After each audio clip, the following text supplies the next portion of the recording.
ஜெருசலத்தில் உள்ள அல் அக்ஸா மசூதி மற்றும் டோம் ஆஃப் த ராக் அமைந்துள்ள வளாகத்தை இஸ்லாமியர்கள் மெக்கா மதீனாவுக்கு பிறகு மூன்றாவது புனித ஸ்தலமாக பார்க்கிறார்கள். மறுபக்கம் இந்த வளாகத்தை யூதர்கள் டெம்பிள் மவுண்ட் என்ற தங்களுடைய பிரதான புனித சின்னமாக சொந்தம் கொண்டாடுகிறார்கள். இதனால் இஸ்ரேல் பாலஸ்தீனம் இடையேயான மைய பிரச்சனையாகவே இது மாறிவிட்டது.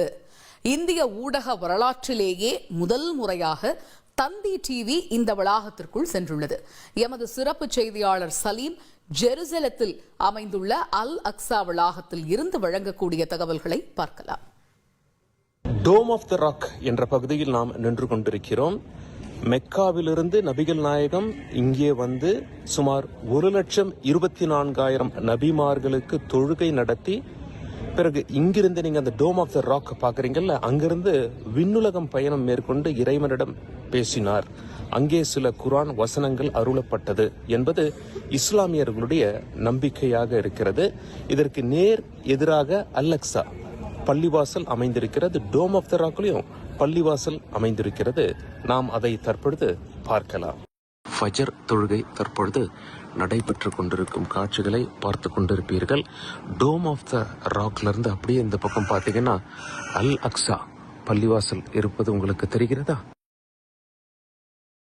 அல் அக்ஸா பள்ளிவாசல் உள்ளே நாம் செல்லலாம். தற்பொழுது காலை வேலை தொழுகை நடைபெற்றுக் கொண்டிருக்கிறது. செக்யூரிட்டி ஆபீசரை நீங்கள் பார்க்க முடிகிறது. இந்த பள்ளிவாசல் ஜோர்டன் நாட்டு வக்ஃப் போர்டுடைய கட்டுப்பாட்டில் இருக்கிறது. அல் அக்ஸா மசூதிக்குள் நாம் தற்பொழுது நுழைகிறோம். இந்த பக்கம் ஆண்கள் தொழுகிறார்கள், அந்த பக்கம் பெண்கள் தொழுது கொண்டிருக்கிறார்கள்.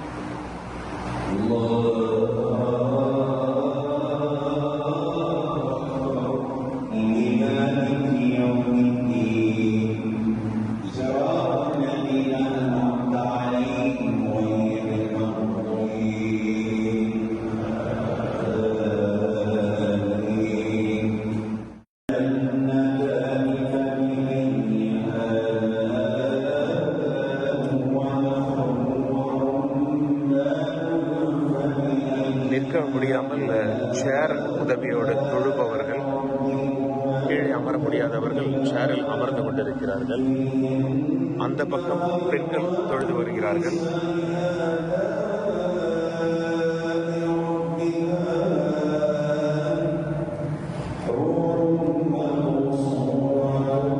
அல் அக்ஸா பள்ளிவாசல் உள்ளே நாம் நின்று கொண்டிருக்கிறோம்.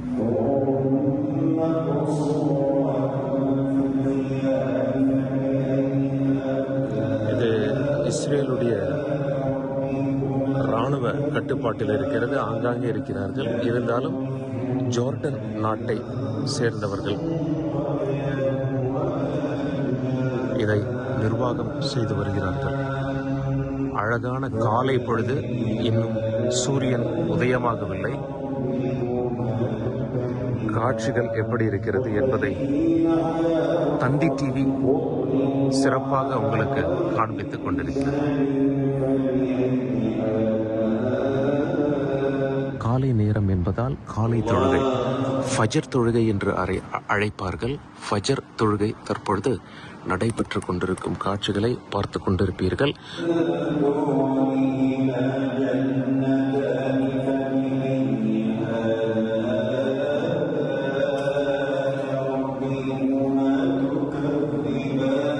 மெக்கா மற்றும் மெதினாவிற்கு பிறகு மூன்றாவது புனிதம் வாய்ந்த இடம் இஸ்லாமியர்களுக்கு நீங்கள் பார்த்து கொண்டிருக்கும் அல் அக்ஸா வளாகம்.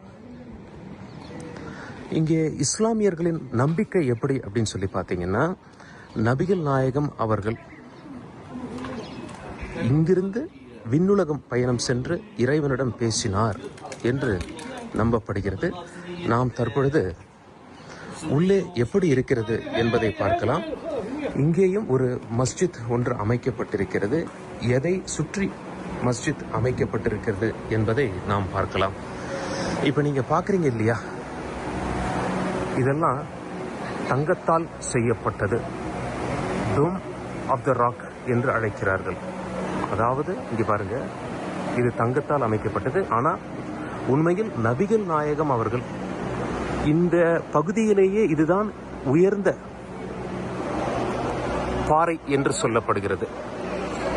மலை போல அமைந்திருக்கக்கூடிய இடம், அங்க உயரத்தில் அந்த பாறை இருக்கிறது. இங்கிருந்து விண்ணுலகம் பயணம் சென்றார் என்ற காரணத்தினால் பிறகு வந்த ஆட்சியாளர்கள் இங்கே ஒரு டோம் அமைத்திருக்கிறார்கள், தங்கத்தால் அமைத்திருக்கிறார்கள். அதை சுற்றி ஒரு தொழுகை நடத்தும் இடமும் ஏற்படுத்தப்பட்டிருக்கிறது. இங்கே பாருங்க.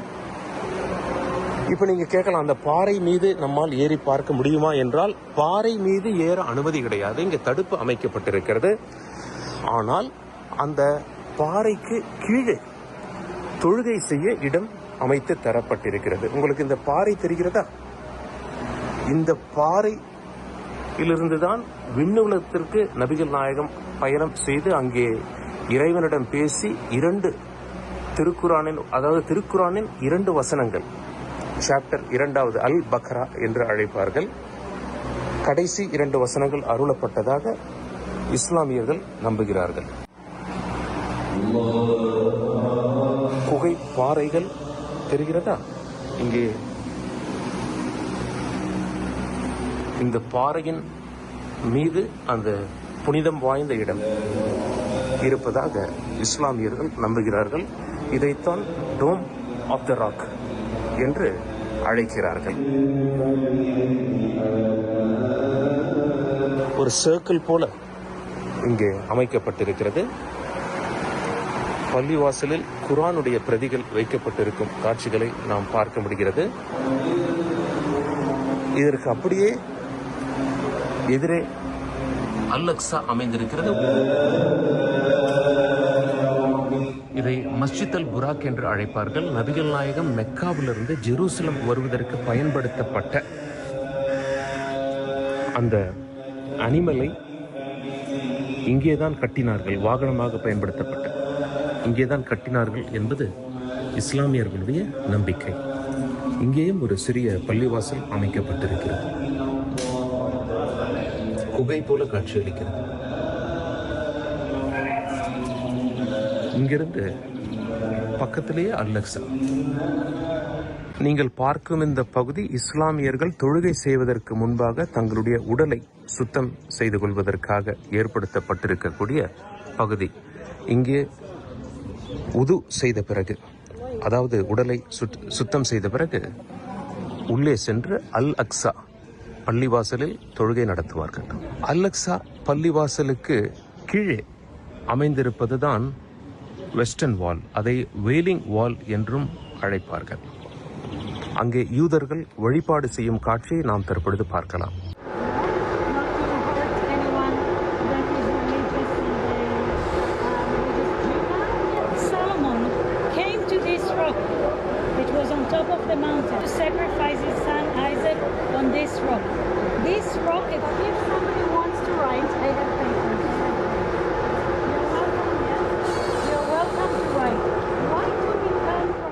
தந்தி டிவி அல் அக்ஸா பள்ளிவாசலுக்குள் வந்த முதல் தமிழ் ஊடகம்.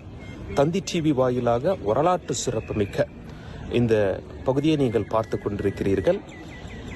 யூதர்கள், குறிப்பாக சில அமைச்சர்களே, வலதுசாரி அமைச்சர்களே இங்கே உள்ளே வந்து வழிபாடு செய்வதால் இதை ஒரு ஃபிளாஷ் பாயிண்ட் என்று அழைக்கிறார்கள்.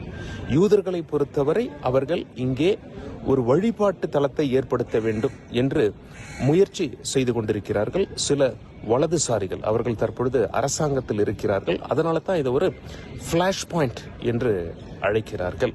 அதாவது எந்நேரம் வேண்டுமானாலும் இந்த பழம்பெரும் நகரத்தில் ஒரு உரசல் இருந்து கொண்டே இருப்பதற்கு இந்த இடம் யாருக்கு சொந்தம் என்ற ஒரு விவாதத்தின் காரணமாக என்று சொல்லப்படுகிறது. இப்பொழுது நாம் சுற்றி பார்ப்போம், வாருங்கள்.